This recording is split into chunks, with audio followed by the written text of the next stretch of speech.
And let's turn our attention to Jalingo, the Taraba State capital, where chairman of the Special Task Force on Illegal Mining and Deforestation says exploitation of teenagers as cheap labor by the mining companies is increasing the number of out-of-school children.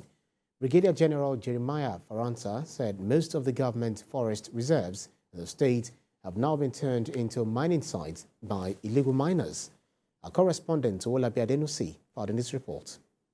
The activities of illegal miners and unauthorized tree fellers is posing a threat to Taraba State's ecological system. The State Task Force on Illegal Mining has its hands full as some communities in the state have now abandoned farming because their lands have been degraded.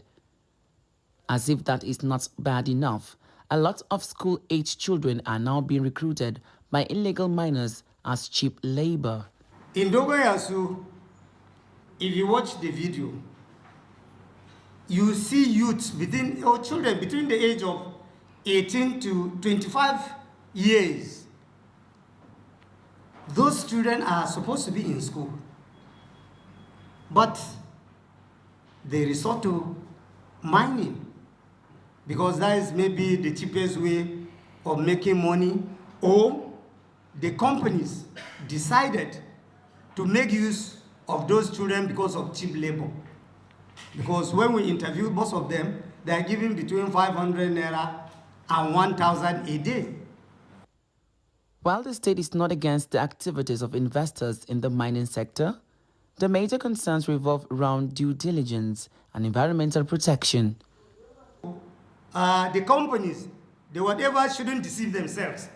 All we are after is for every company, for every mining company, to do the needful, to do the right thing. Some residents shared their views on how the government can address child labor by the mining companies. I think the Taraba state government need to holistically go into, to intervene into these activities so as to stop these mining companies from using their children. These are future of Taraba State. By the time they allow it, it means that Taraba has no future. The suspension of all forms of mining activities by Governor Kefas Agbu and the setting up of a special task force to enforce his order is now changing the negative narrative. The government has a lot to do to stop the recruitment of school-aged children as workers by the miners.